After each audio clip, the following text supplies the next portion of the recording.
Iowa, Nebraska on Black Friday. It's a rivalry that has kind of been created in a jar, so to speak, over the last 10 to 15 years. I know it goes back further than that, but since Nebraska joined the Big Ten, I had my doubts of whether this rivalry would really gain full steam, and it certainly has. This time it's in Lincoln. Iowa has owned the series, and every game is close. You have to go back to 2017 to find a game that wasn't. We'll talk about my score prediction, what the Sharps are saying right now about this game on Black Friday. It's a nationally televised game on CBS. We'll talk about it in just a second. But first, a reminder that if you're not in our Discord chat, please consider doing so. We've got a bunch of people in there talking Hawkeyes, including myself, Kyle Spence, Iowa women's basketball, former Iowa women's basketball star and current analyst, Kasheen Alexander. You're going to get access to all these conversations for a very low price, $5 a month, $50 for a year, no fees on top of it. We're going to eat the third-party payment fees. Just simply donate From the Hawkeye of the Storm via PayPal, Cash App, or Venmo. If you have questions about how to do this, you're not great with technology, feel free to reach out to me. My email is info@fromthehawkeyeofthestorm.com, info@fromthehawkeyeofthestorm.com. I'll leave this scrolling across the bottom of your screen. But again, Discord is up and active, and it's a great time. So we're talking about Iowa and Nebraska, the Huskers and the Hawkeyes.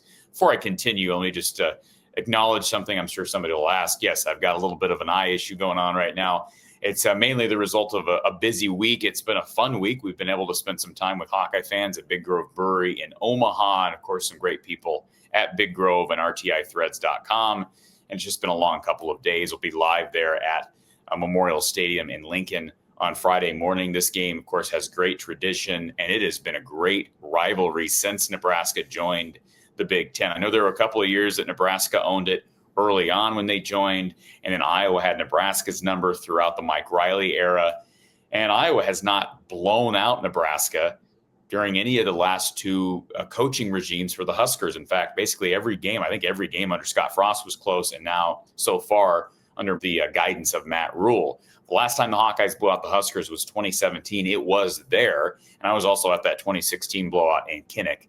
But it basically is decided by one score every year. If you missed my preview for this game released earlier in the week, I'll throw it up here in the corner. You can click on that and get my thoughts on some of the numbers and just where I see this game decided. But as far as the numbers that Vegas has on this game, right now the Sharps have Iowa as a 6.5-point favorite, and 39.5 being the total. I'm not a betting man, never will be, but I always find these lines fascinating because typically Vegas knows more than we do.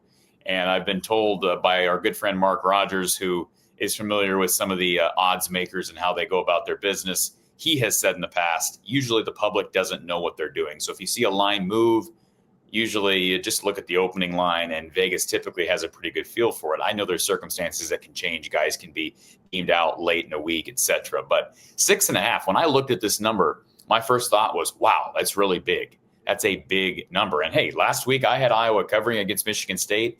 They did not. Now, they did win, but they did not cover.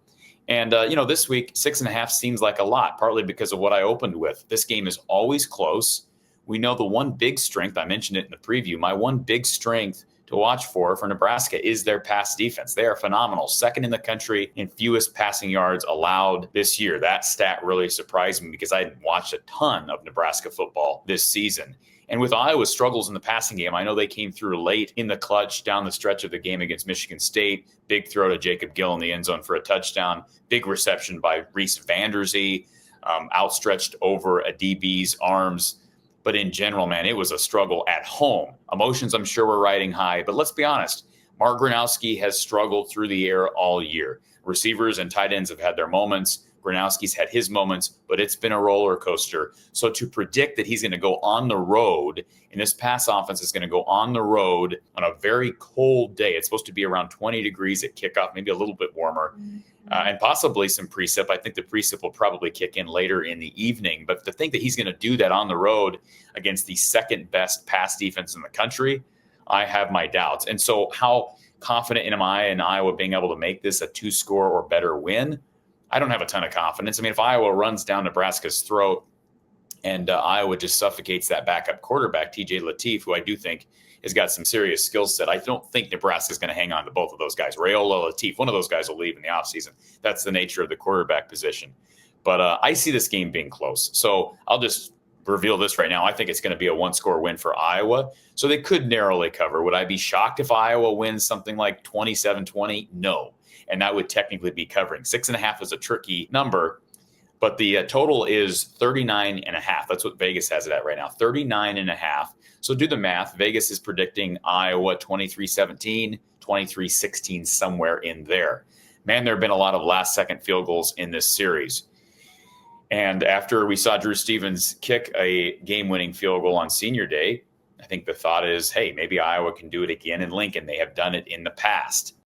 I think the chances are that doesn't happen again. As soon as I say that, they'll probably go down and kick a game-winning field goal. But I've got Iowa winning this game. Again, for the reasons I brought up, I do think the one big advantage Nebraska has is that pass defense, but Iowa's not been able to rely on the pass offense basically against anyone. So I don't know how much that neutralizes things. And if Iowa can run the ball well and protect the ball, they're going to win. That's my prediction. And as much as I keep asking, why are teams kicking to Caden Weegan? Teams keep kicking to Caden Weegan. So we'll see what Matt Rule does. I don't know how you don't get that right, but I'm not a special teams coordinator or a head coach. I've got the Hawkeyes winning on the road, moving to 8-4. The Huskers will fall. They'll finish at 7-5. I've got a final of Iowa 20, Nebraska 16. Iowa 20, Nebraska 16. 16 seems like a strange number, but hey, it's Iowa.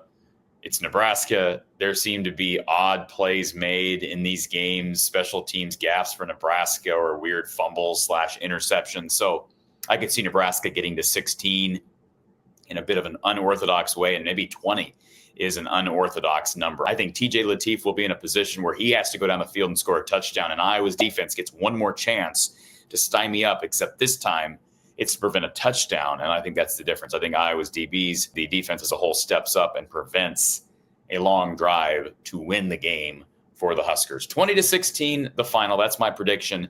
We'll be live with you following the game for one more edition of regular season post-game coverage here from the Hawkeye of the Storm with yours truly, a good friend of mine, Kyle Spence, and of course, former Hawkeye defensive tackle Matt Kroll and former Iowa offensive coordinator Don Patterson. Should be a great time. If you're going to the game and traveling home afterwards, please be safe. Weather is imminent. We'll talk to you after the game. It's an 11 a.m. Central Time kick on CBS. The Hawkeyes and the Huskers. We'll talk to you Friday.